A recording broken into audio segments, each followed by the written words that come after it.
Okay, I'll start my time now. So I'm here to affirm the resolution that this House believes that university administration should refrain from commenting in an official capacity on political issues. We are defining university administration as everybody employed by the university. So primarily we'll be talking about people like professors, etc. We're taught when we say official capacity, we're talking about a work environment, meaning while they are working at the school. And we believe that you should be weighing this round based on net benefits as well as the quality of education for the students, because we just think that this is a more specific weighing mechanism for this round. So first, let's get into our first contention.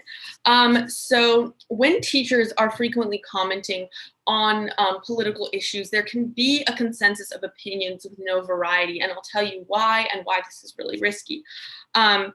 So for instance, people will go to places that they feel like there's a similar political climate to which they identify. And a lot of this political climate that is created by universities is actually determined by the professors, by the teachers, and how they tend to politically lean. And this determines the climate for a university.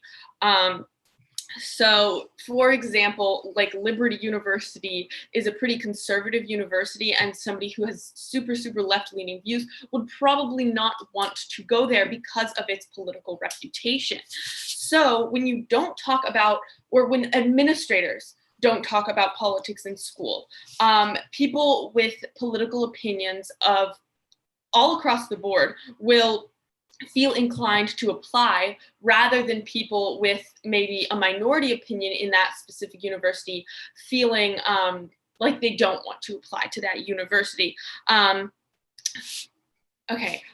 So this is an extremely good thing. It is an extremely good thing to have people with political opinions from all across the board at every university, because it is beneficial to every single person there, and it will increase their quality of education.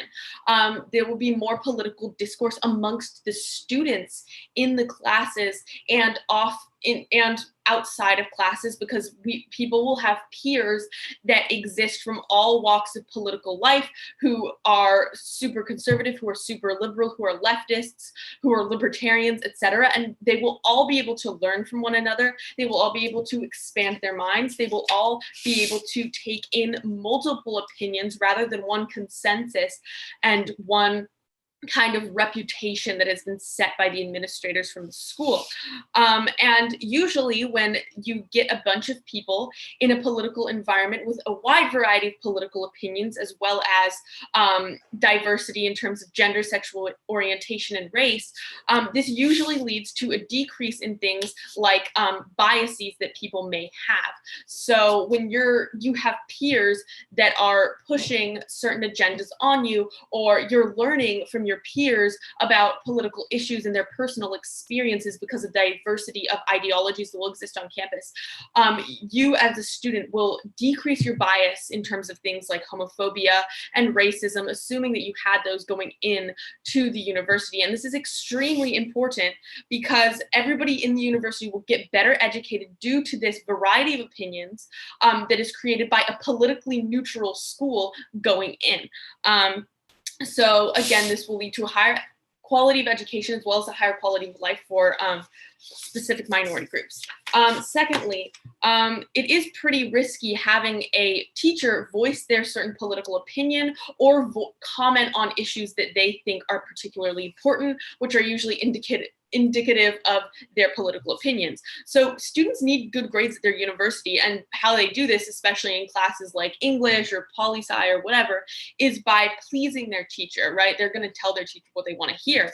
So if teacher is voicing opinions or commenting about certain issues repeatedly, the students will gain a pretty good idea of what the teacher's political beliefs are. So a lot of students will then think, oh, well, the teacher believes this. This is what they want. Even if it's not what I believe, I'm going to write an essay from a perspective that I think my teacher will prefer. And so the students will basically change their opinions, or maybe not their opinions, or opinions that they present in order to Point of information. Yeah. If you're, say, a conservative student and you consistently get lower grades when you write conservative essays, isn't it logical to assume that you're going to assume that your teacher is more liberal and then you'll shift your beliefs and essays anyway? Well, the fact of being conservative doesn't necessarily determine whether or not your essay is good, right? Like, you could have liberal friends who are getting just as low grades as you. This is just not really it depends on the situation pretty much. So basically, people will filter themselves in class discussions as well as in their papers. And again, this will lead to a decrease in political discourse, and students will just not be true to themselves. Again, this will lead to a decrease in the quality of education because the flow of opinions amongst everybody in the university will just not be as variety, or just won't have as much variety. This leads into my next point about destroying conversations among students. So teachers and administrators, they're the ones teaching, right? They have the floor, they have the voice in the class. And many classes, it is really important to have discussions. People are graded on their participation in discussions. And college is a really important place for mental growth and ideological growth.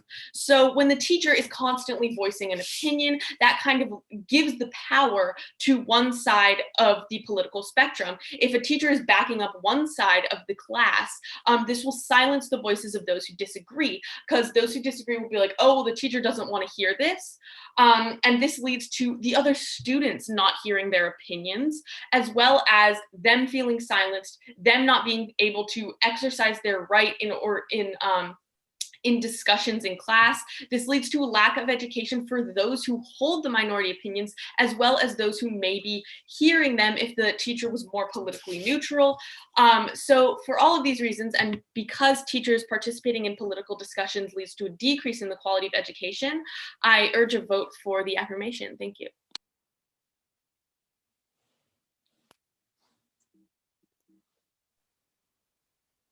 All right.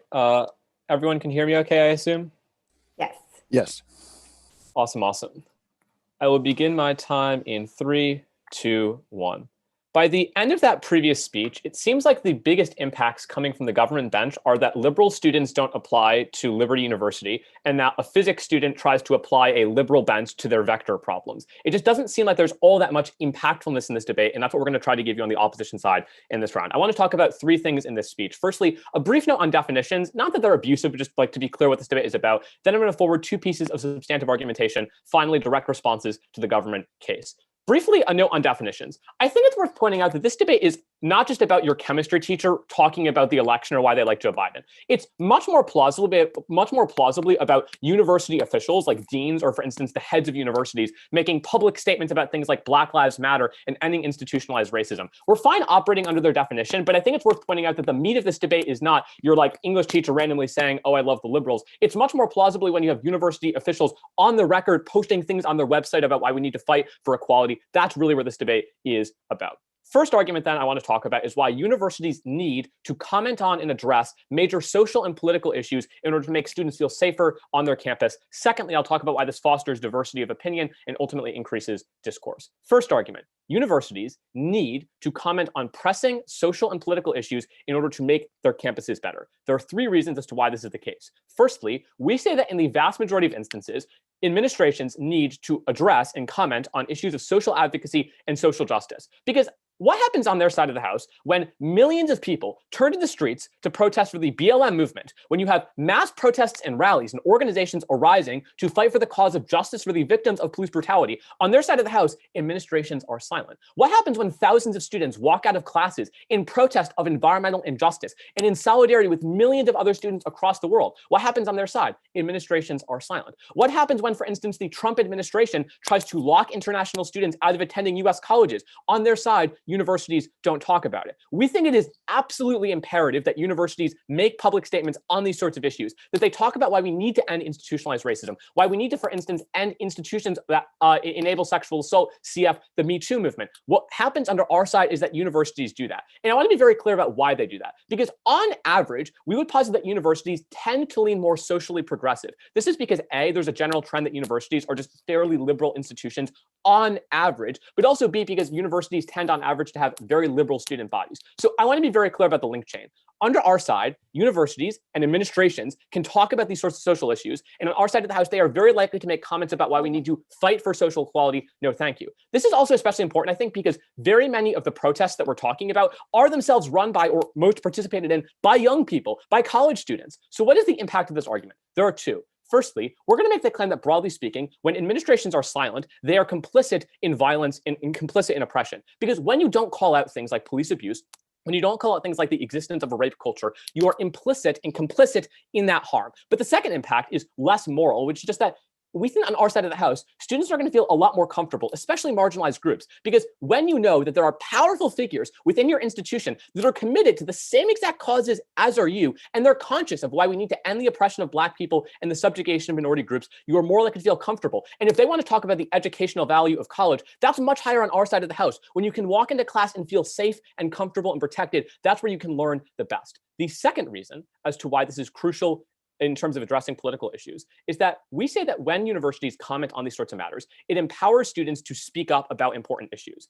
Notice that universities are highly imperfect environments. They have, for instance, high rates of sexual assault, high rates of discrimination, high rates of things like microaggressions, especially against minority groups.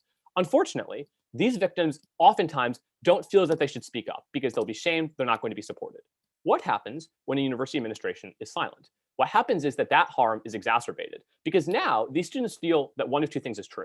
Either A, their administration does not care about these things, that for instance, the Me Too movement is not all that important to them. They don't care that much about speaking up about the issue of sexual assault. Or B, they are actively supportive of it. They're willing to, for instance, keep tenured professors in place, even if they have accusations of sexual harassment against them. This changes under our side. When you have, for instance, administrations talking about the Me Too movement and about protests for sexual equality, and this empowers students to speak up because A, they now know that the university administration has their back, and B, they also feel like other students on campus are less likely to shame them for talking about these things. Because when your dean of your college says, these are important issues, we have to talk about them, you're more likely to feel empowered to speak up about them. The impact of this is that we get more protection for marginalized groups under our side. But this also on our side of the house makes students more likely to do things like protest, because under our side, universities can make statements like, we will not punish you for protesting or for attending marches and rallies, which means that under our side, we get more political discourse and more political activism. The final thing under the first argument is why this increases accountability, because it makes it much easier to call out administrations and call out colleges and universities when they are doing racist or sexist things. Because now when university officials are on the record, when your teacher in class has talked repeatedly about how we need to end racism, it's a lot easier to call those people out when you say, you care about this and you're not upholding it, which means on our side of the house, we get more accountability in these sorts of environments. The second argument I want to talk about in this speech is why these sorts of comments spark meaningful discourse and discussion. There are two reasons as to why this is the case. I think the first and the most obvious reason is just that having more discussion of political matters is an inherent good insofar as it galvanizes discussion and, broadly speaking, engagement with political issues. Because if nothing else, if you take the examples they give you, if your conservative professor talks about particular notions of conservative economic theory, if your liberal teacher talks about why particular issues like the 2020 election is important or its relation to things like the 2000 election, it's obviously very important that people talk about these things because A, it makes people interested in them. They start looking these things up. They start looking into them on their own time. But B, it also makes people aware of the stakes because all of a sudden, when lots of teachers and administrators are talking about these things, you feel like I should learn about these things, and you start talking about them with other people. But the second reason as to why this sparks discourse is that this increases political activism, because maybe they're right. Maybe a conservative student is marginally less likely to talk out under our side. But we think that, broadly speaking, the most important impact is that when people listen to their university administration or their professors and teachers say and talk about these things, it means that students are much more likely to hear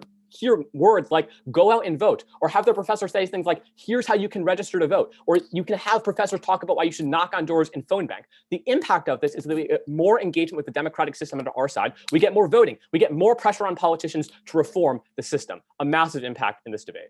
Let's now move into refutation of the government team's case. The first argument they make is that when teachers comment on political issues, there can't really be this consensus of opinion, and you wind up sort of silencing minority voices. 4 pieces of response. Firstly, I think it's worth pointing out that the impact of the first part of their argument is not particularly large, because if, for instance, a liberal student does not apply to the Liberty University, I think that the impact there is not particularly massive. And even if in an ideal world, you'd have a degree more diversity, I think it's probably not all that harmful in this debate, especially when you contrast that with the impacts we give, for instance, like empowering LGBTQ youth to speak up against transphobic comments made by their teachers. Secondly, I think that broadly speaking, the mechanism for this argument is very shaky because their argument is that kids make decisions about where to apply to college based on the political leanings of professors. Like as a high school senior, I can tell you that the thing I'm looking at is not like, oh, does their chemistry department really like Joe Biden? It's things like academics or your campus or your location or whether or not a school is a debate team. So the mechanism here just doesn't work all that much. I think that thirdly, exposing students to other perspectives is a good thing. It makes them think about these things and engage with them. But finally, their logic is backwards. Under our side, you get more discourse when more people are talking about these things and you get more engagement with those ideas. Secondly, they talk about why it's risky to voice your political opinions. But I think it's worth pointing out that this is not true in the vast majority of classes. Like if your English teacher talks about Joe Biden, sure, maybe there's some impact there. But when your chemistry teacher says something like, oh, there's some reason to believe that Joe Biden is good, it's not like you change the way that you write your chemistry tests. But also, this is subconscious, as Grace points out in a point of information. If your teacher says, I love Joe Biden, like it's not that conscious. It's that, oh, I think that my teacher is liberal, therefore I will change my opinion. But finally, on the issue of destroying conversation, the opposite is true. Discourse, not silence, is good. That's what we get under our side. So proud to propose. Fantastic. Thank you so much, Ryan. I'm going to just set up my timer. So just by the by, I'm going to be using Google Sheets for my flow. So if you have a point of information, please just say something. I will not be able to see if you raise your hand, and I want to be able to take your questions. I'm Kai Tai. I'm the second speaker for the government, just for the judges.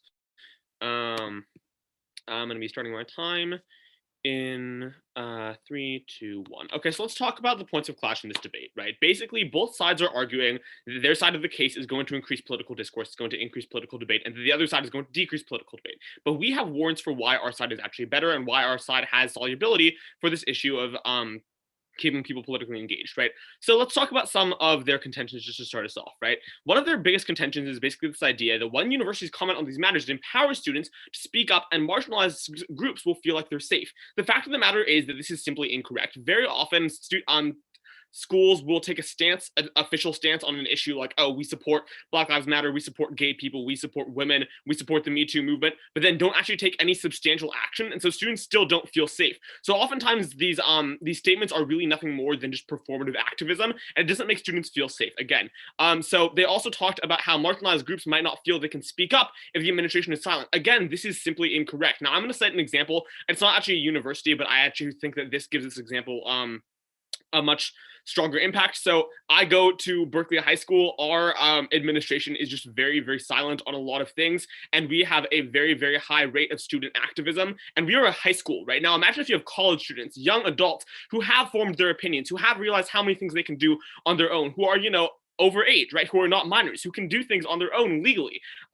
These students are just going to have so much capability to be able to protest, to be able to raise their voice, to be able to be politically active, and they don't need the administration to speak up on their side. And the fact of the matter is that in this situation, okay, they talked a lot about how universities tend to be progressively leaning, right? But let's say that we have a conservative leaning university, right? And they decide to take a hardline stance, okay, we are against abortion, we are against this, we are against that. Then you're actually going to have the opposite effect, right? Because then students will be scared about protesting. They'll be scared about raising their voice. They'll feel that they are more likely to be penalized for going, say, to a Me Too movement, to a Me Too protest, or to a Black Lives Matter protest, right? And that's a problem. That actually decreases the discourse, and that decreases the expressions of the students. Now, they talked a lot about how political discourse in the university is really important, and I agree, but this is not the burden of the teachers. This is not the burden of the administration. This is the burden of the student body, right? The students are the people who need to be expressing their opinions. It should not be their teachers. It needs to be the students. And we agree that there needs to be political activism, but all of their arguments rest on this idea that if the administration is not actively backing up the students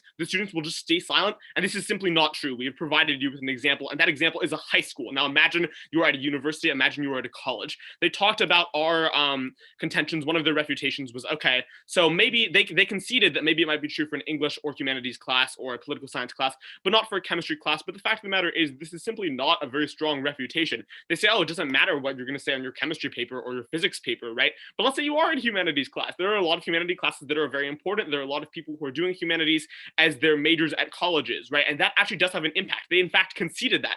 And they talked about how there's a subconscious bias, how you can still notice your teacher's political leanings. But the fact of the matter is that, like, while this is true, it's very much amplified when a teacher takes an active political stance on something, right?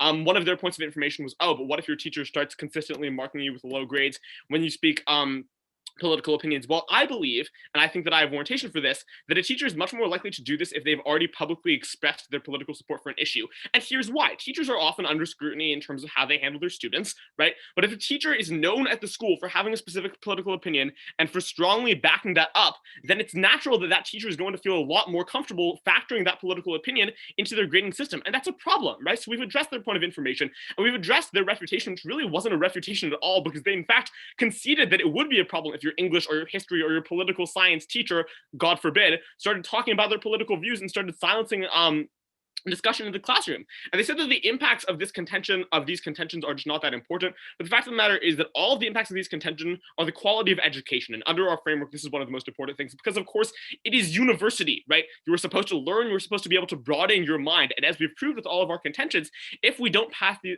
if you don't agree with us, if you agree with the opposition, sure, go ahead. You claim that it's bad for a conservative student to have to write from a liberal perspective to please their progressive English teacher. But if nothing else, doesn't this make you, as that conservative student, more likely to explore other perspectives like a liberal one?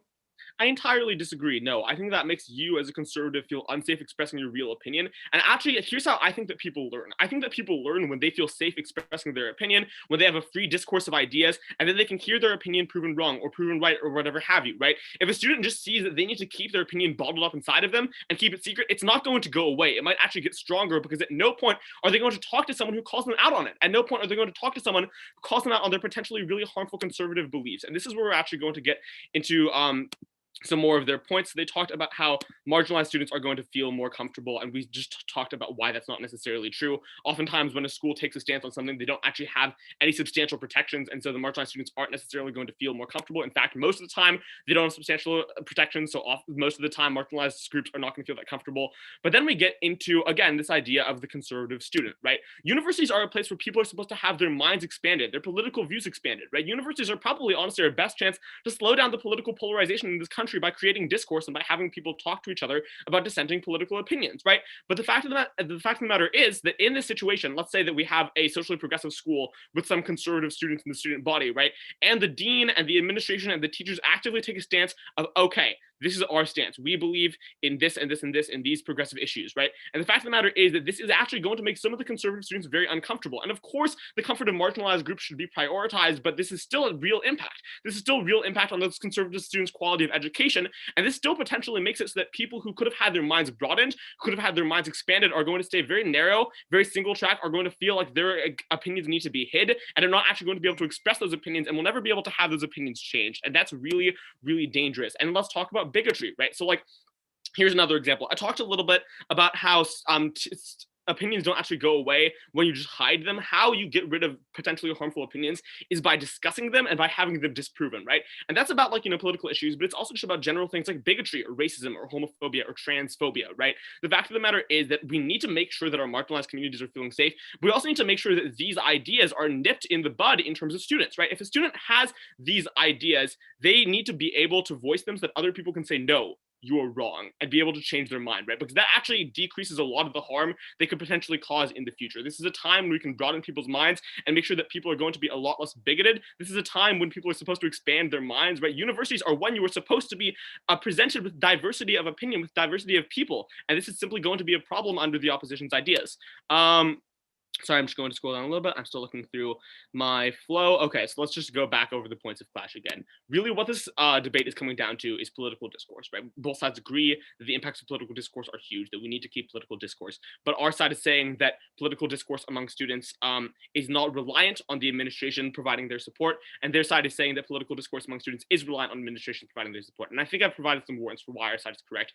We can get into a few more of their contentions. He said that he was a high school senior, which is very cool, and that he, as a senior, when looking at colleges, is not necessarily going to have as his deciding factor when choosing a college the opinions of the college, right? The political leanings of the college. But I'm sure it will factor into your decision at least a little. Let's say, okay, imagine that Liberty University was a fantastic college, right? It has a lot of good things going for it, but it's naturally going to factor into your decision that, hey, this college is really hardline conservative. They've officially expressed hardline conservative beliefs. And while it may not necessarily sway you against Liberty University, it's still definitely going to affect your opinion. Okay. Are we not doing 30-second grace period? No, you have 30 seconds.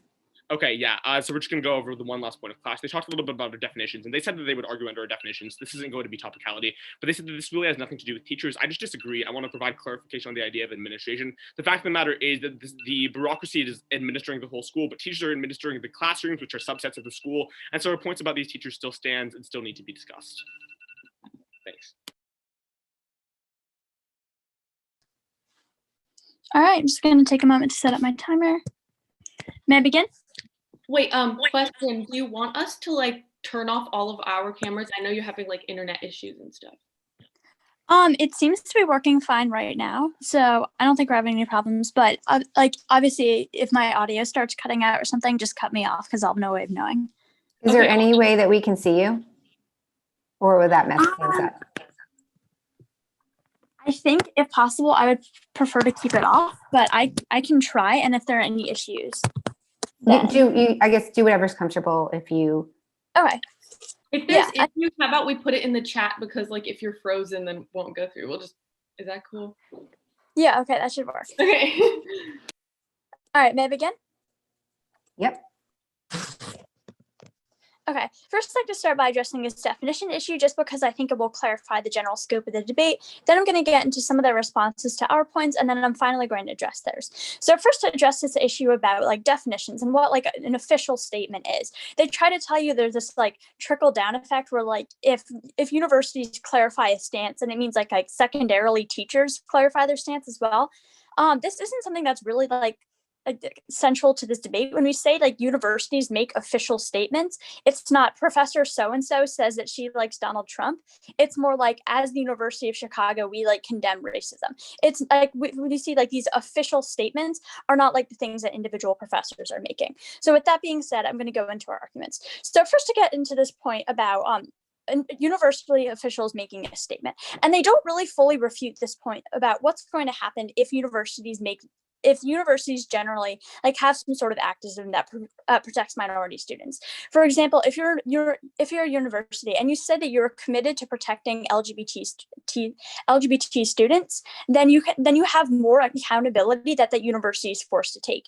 If you're an LGBT student and you're facing discrimination, you can hold up the pledge that university has made and force them to take more accountability. They simply tell you that like performative activism will happen anyway, but anyway, we tell you that performative activism is better than no activism at all, because at least you have something to hold universities to.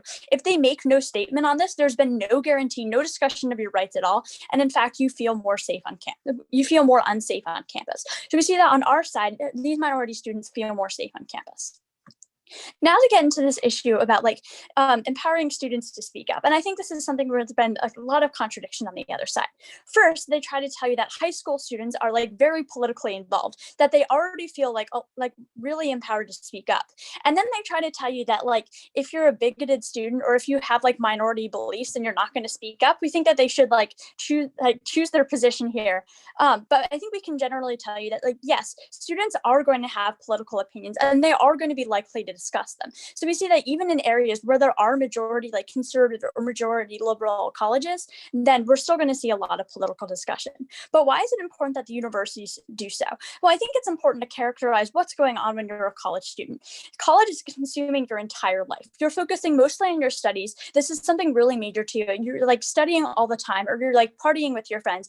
Frankly, politics is not necessarily the main thing central to your life. So when you're focusing on your studies, but there are really important issues going on in the world around you, it's important for these colleges to actually like remind you of these important issues. Again, we bring up the issue of the Black Lives Matter movement, where there's something that if you're a student who necessarily like isn't involved in minority rights, or if this isn't an issue that affects you personally, you may not be as aware of the struggle that's going on. So if the university puts out a statement generally about what's going on, then you're going to feel more empowered to speak up. They try to tell you that if you're a student who goes against these beliefs, then you're not going to want to speak out at all. However, they also tell you that like high school students are, and like as a result, university students are like these highly impassioned individuals who really care about these issues. So if you are like a highly impassioned issue and your university makes like an official statement, you're likely going to like have a really strong opinion about it. Again, we tell you on both sides that these young people are going to be the ones that are most likely to protest, especially against authority figures. So we see that if your university puts out like a potentially like bigoted statement, or even if they don't, if they put out a general statement, you are going to have some discussion because you're likely going to feel very strongly one way or another about it. They give you no mechanism as to why you have more discussion on their side. On their side, they simply let these students go on with their lives. They don't directly remind them of like these political issues that are going on. So because we're bringing political issues to the forefront of campuses, we see that there's more discussion instead of just simply relying on the students for things to happen on their own. Getting to this point about, and again, refuting their example of like, if you're part of a conservative university and they like strongly advocate against abortion, well, it's not like it's like an end all be all where the university is just like, this is bad. Like if this is a policy that students are likely to feel very, very strongly about. So as a result, we see that because the university has made that statement, because that perspective has been clarified and the students are reminded of how important this issue is, there are actually going to be students that go up and speak about it. So as both sides have clarified, having political discussion is a very good thing on our side. Just having political discussion is just a very good thing in general. And you see that we bring more of this on our side. This point of accountability is also huge because it means when a university goes forth making certain policies or when they make rules, they are forced to take these issues into more consideration. And as a result, we see that issues such as like LGBT issues or like the issues of racial minority students, schools are held more accountable to this. Now getting into responding to my opponent's contentions. So first to comment about this point about like having like how it's risky to have teachers comment on political issues. We tell you two things. First, teachers aren't really at the forefront of the discussion. This is about like official statements. We see it's not like the professors who are saying like, I have an official statement about this. It's like the general like university administration. But second of all, we tell you that these teachers are going to have political biases some way or another. And even if you make some official, even if you make like a statement in the classroom, A, this isn't official, and B, like students are likely to pick up on this. And generally, if you're at college, it's more likely to be like a socially progressive place. So you're more likely, if you're a conservative student, that you're going to know that these biases exist anyway. So you tell you that this isn't necessarily a good thing on their house. But also, we think that it's pretty much unfair to say that like teachers are completely biased and they're not going to like give any credit to your arguments at all, especially if you're under like a liberal arts education where you're learning about the structure of arguments, how to apply evidence to your argument.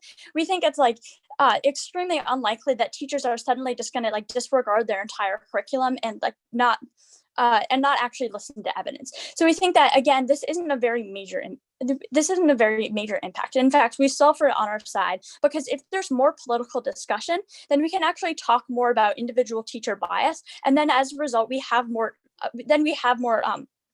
teacher discussion. So if you have a teacher that's against your political beliefs, then we have more political discussion in class. And in fact, your own beliefs may be swayed as well.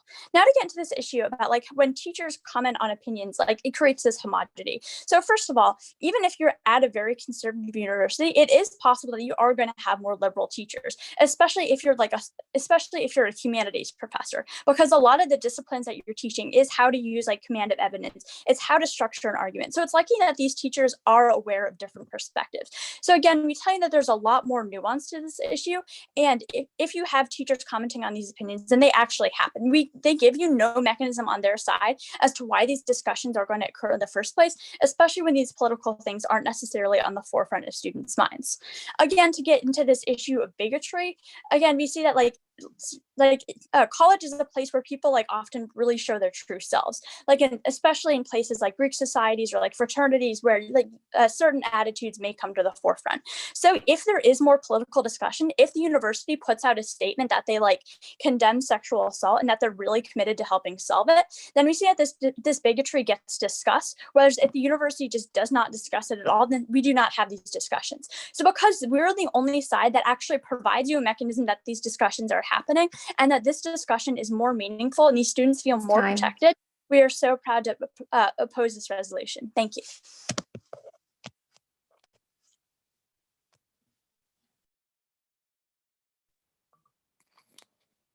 Just give me a second.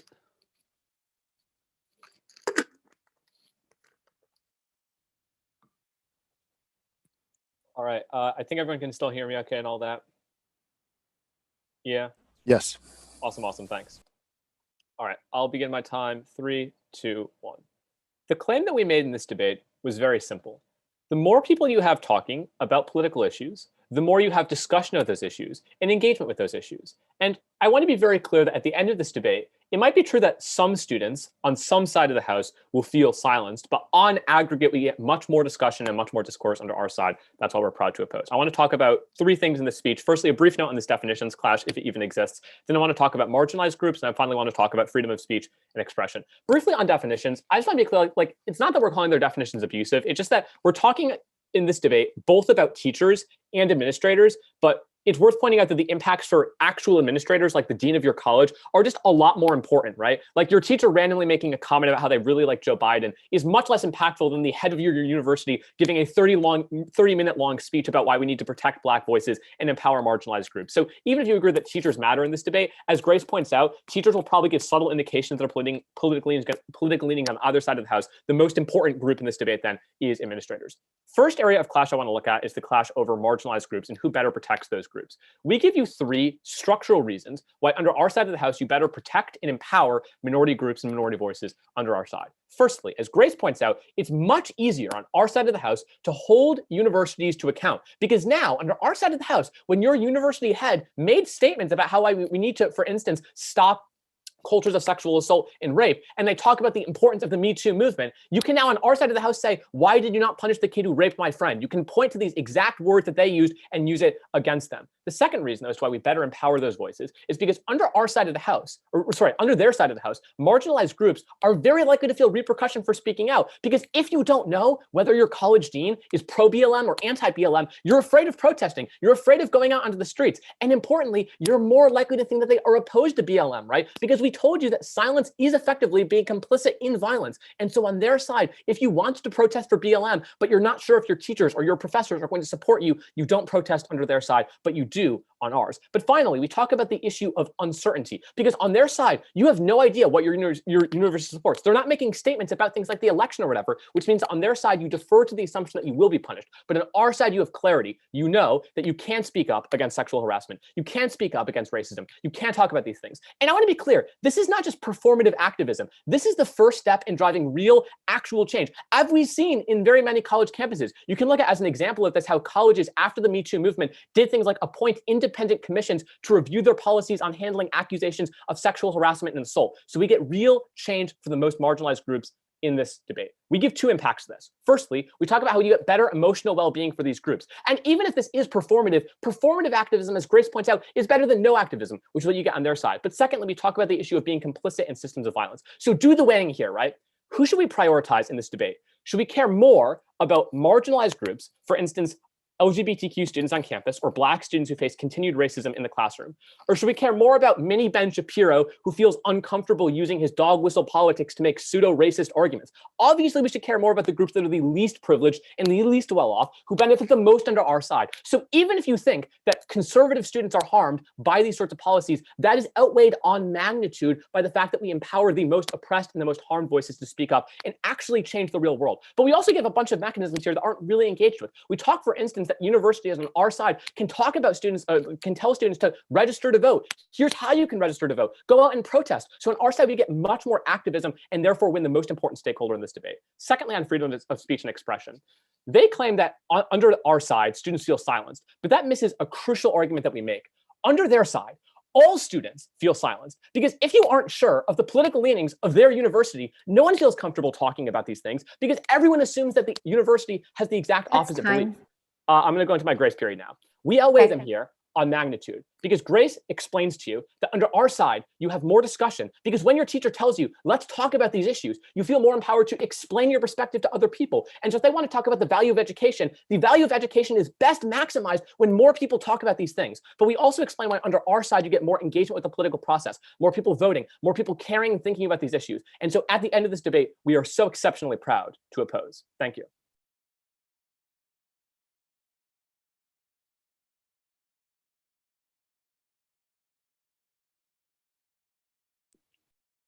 Okay. Okay. I'll start my time now. So one thing that I would like to clarify is that our opponents have made this direct link between a statement and the university taking action behind this statement. And I would just like to point out that fundamentally, by definition, making a statement about Black Lives Matter and actually doing something about Black Lives Matter are two entirely different things. And I need you guys to factor that into your judging. One, let's talk about some of the points that they made and why they're incorrect. So they say that universities putting out statements will make people feel safe. And I would like to say that performative activism does not make people feel safe. A lot of marginalized groups know that a lot of people putting out these statements don't actually care about them. They know that this is performative activism. And if the university simply puts out a statement and does not do anything to act upon that, the marginalized students will feel not safe, maybe even less so safe, and I'll tell you why. If a university presents a public opinion about Black Lives Matter, about homophobia, etc., and they say, oh, we support gay people, and a gay student comes to the administration and says, hey, I'm gay and I don't feel safe on campus, the university can dismiss the student's comment, completely disregard it. You know why? Because they don't have any type of fear that they will lose their reputation due to being known as a homophobic university. They can hide behind their statement that they are a pro-LGBT. At least by my flow, the argument that universities can hide behind these messages and therefore avoid accountability is a new argument that was not introduced in the. This is the argument of performative activism, and she's just continuing the flow, but judge's discretion. Kai, can you let me answer the POIs? Yeah, I was elaborating on his performative activism point. He did touch on this. I'll resume my time. So yeah, the university can essentially ignore these issues and hide behind their performative activism, therefore either not increasing any students' feeling of safety or actually diminishing it because the students feel like their university is a liar. Secondly, they bring up the issue of rape and how if a university speaks out in support of the Me Too movement, they'll persecute rapists. However, I would like to point out that rape is a felony. Rape is not a political issue. Universities are obligated to prosecute rapists no matter what. And this statement being in regard to any type of politics is absolutely absurd. Secondly, they say that if in her second speech, the second speaker of the opposition said that if a university puts out a bigoted statement, students will protest. And I would like to point out multiple things. Firstly, they are pointing out a contradiction in their entire case. They're pointing out that not all universities will put out politically progressive statements. Some universities, like they said, will put out bigoted statements, anti-feminist statements, anti-LGBT statements, and anti-BLM statements. So they've admitted that just as much as a statement could supposedly make a student feel safe, it could actually directly impact them because they know that their university doesn't support them and their identity. Secondly, I would like to say that a university who says things like, oh, we don't support abortion, we don't support gay people, if they put out a statement like that, do you think that incoming gay women are going to want to apply to that university? A university that says that they don't support abortion and LGBT rights? No, a gay woman would never apply to that university because she knows that she will be marginalized, right? So what this does is it lets these conservative people with these hateful ideas stay in their bubble. It lets these universities stay in this bubble where nobody of the marginalized groups that they have bigoted ideas about are coming in to challenge their bigoted ideas. And they're just going to stay in their little bubble. Nothing is going to change. And their ideas are not going to become any more progressive or any less hateful. It is completely alienating the people that these bigots actually need to hear from in order to change their views. Lastly, they say that it is actually a good thing if a little mini Ben Shapiro's voice is silenced in class, or if a conservative voice is silenced in class, because conservative voices are usually the minority, and by having their voice silenced and being talked over all the time will actually lead to them learning and being better and changing their views. However, like my partner said, when your view is silenced, you're going to be angry. You're going to see the other side as spewing propaganda, as not even factoring in your opinion and being illogical. The only way for people with bigoted views to actually be challenged is if they are able to voice their opinions, and other more liberal, progressive, less bigoted students are able to contest them in an educational debate, maybe such as we are having right now. That is how you get bigoted ideas out of somebody's mind, not by just making them sit there all mad that their professor doesn't agree with them. You do this through an educational discussion that is impossible if students feel as though their voice are silenced in universities, which our opponents have conceded this point that conservatives may feel silenced in universities. So for all of these reasons, I urge, yeah? I know this is like right at the end, but the argument that students will feel angry because they feel silenced and therefore like double down on their beliefs is, by my count, a new argument. My opponent clearly stated this in his speech. He said that people who feel as though their voices are silenced are going to go harder on those bigoted beliefs. He said that. I also brought up the point of education, so you could say that that was just extending that argument, but judge's discretion. Okay, thanks. We'll take it under consideration. Yep. Oh, okay. So Rosie, are you finished?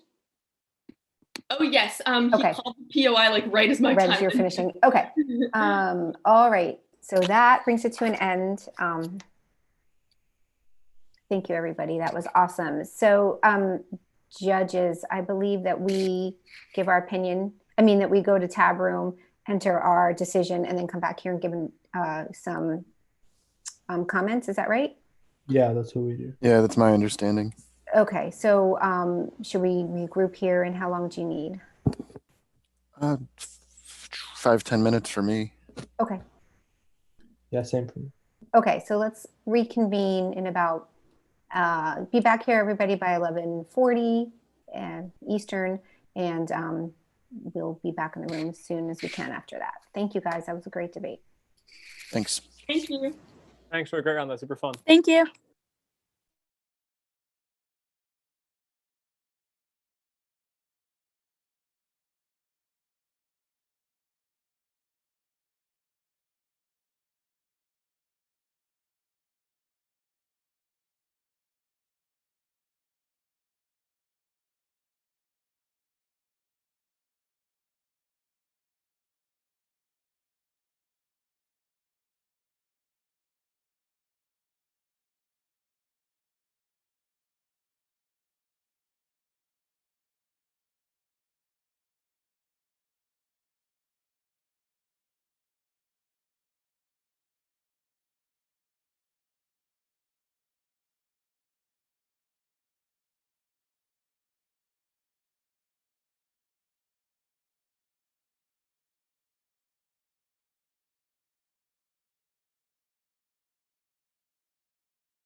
Okay, I was the last judge to vote, so the decision is in. Congrats to both debaters for making it to the octo finals of the Vassar Invitational. The decision is a 2-1 for the affirmative, or the Gov from Berkeley High School. Good job, guys. Yeah, great round. Thank you so much, you guys.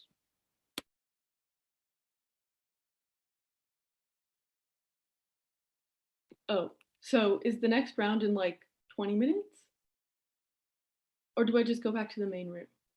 Are we gonna I'm not sure, at least for like the rest of the tournament, we've had like disclosure for RFDs. Are we gonna get that here, just out of curiosity? Oh, okay. Yeah, of course. Well, I just spoke to Everett and he said that, yes, we're supposed to give oral comments and then we can also enter comments in tab.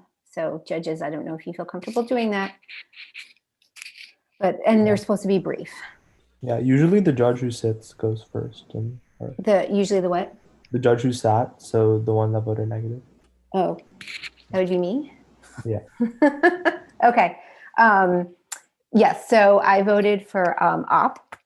And the reason I did that is, so I think that there were a few things that government, I think, didn't meet the burden of proof. I think your weighing mechanism was the quality of education and the net benefits. I feel like op was able to show the net benefits as speech allows students to feel safe, empowered, more discourse on a campus is a good thing rather than a bad thing. And that most importantly, silence of a university equals complicity. I really like that point. I also like how op brought in the point that it's not just politics, like we like Donald Trump, we don't like Donald Trump. It's the whole social justice issues. It's Black Lives Matter, it's the Me Too movement, et cetera. So I feel like you were able to show that having a discourse about that had a net benefit to students on campus. I think I had some problems with some of the government's contentions. In the beginning, the PM said the consensus with no variety is dangerous. I think you're making some assumptions that all opinions are going to be the same on a campus. I also think you made assumptions that if it's professors having the ability to speak, to have free speech, that they wouldn't be able to be objective when grading students.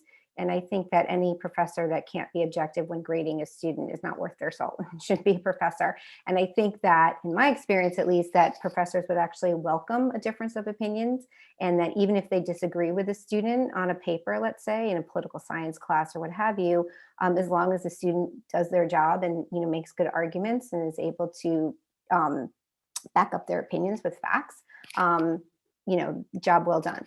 I also think that there was an assumption that universities are all talk and no action, but I happen to disagree with that as well. You see in the past, the universities were divesting from certain companies when that didn't align with their beliefs. So I think there is action on the part of universities.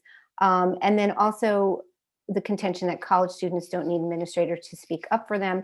I think it misses the point. I don't think it has to be one or the other. I think administrators can speak up and college and students as well can speak up. So I think there were some assumptions that I had trouble with in your arguments, but good job for everybody. And I will cede the floor to the other judges. So yeah, I tend to give more detailed when I can really think and put words into writing, but I guess, yeah, I agreed that both sides, you both agreed that, diversity of opinion are important, and conversations are important, and that's what makes, for a quality education. Ultimately, I did feel like it was very close for me, but I did feel like I bought into the government's argument more that it's the students having conversations with each other that matters, and they're the ones who are should be changing each other's mind, and it's more likely if you have students, you're more likely to have students attend a place if you don't know their, how should I word this? The out and out, if a university makes a statement against or for something, then you're likely to not get people to go there who disagree with that. And then therefore you kind of have you create a bubble there that students of other backgrounds would be able to help pop on their own if they were attending, but they wouldn't be attending if they're turned off by the university's stance in the first place. So that's mainly my comment. Yeah, so I voted government. I felt like the government's claims that a lot of the reasoning that the opposition made might not be political statements was convincing to me, though I feel like in general, I feel like that's something that really should be expanded more on in this debate. What exactly is a political belief and what's not? I think the main reason I voted affirmative is because, yeah, I think I side with their claims that these students are more likely to be convinced by one another. I don't think a university decision on what political belief they side on is going to change anybody's mind specifically. I also feel like, in general, I think that the affirmative should go for more feasibility arguments. Like just, I don't know if it's possible for universities to just come out and say, oh, we stand on, or it's pretty difficult. I mean, I go to Berkeley, which is probably one of the more liberal universities You're next door. Hi. there is. But even they, I don't think, come out and like make political statements about where like the university itself sides with, though most of the students side the same. And I feel like besides like actually like political universities, like there are very few, but like I feel like it's very difficult for a university to just come out and say, oh, we side with this. And I feel like in general, like, yeah, like claims of like sexual assault and rape, those aren't like political issues. Those are like human rights issues. Like, and I think there should be a definitions debate on that, and like what exactly is a political issue. Because I know in today's society that everything is politicized, but that doesn't mean that there shouldn't be like a some sort of definitions debate about what exactly is political. I feel like in general in this debate, there should just be larger impacts. I feel like the impacts to a lot of the arguments made were pretty small. I also believe that, I guess because of that, there wasn't much impact weighing in this debate, but like, I definitely could see more of it happening, especially with the net benefit style framework. And I feel like, yeah, I feel like once again, the feasibility argument, or like not the feasibility argument, the argument that what's political and what's not political could be expanded to different things. Because there's definitely a debate about whether things like Black Lives Matter and like issues of racism are political issues or if they're issues of just, once again, they're non-political issues. I think the neg should go more for arguments such as like coming out with a political belief will, I guess it'll force the university into unity, but I guess you can make claims of unity and how there's cultural fit.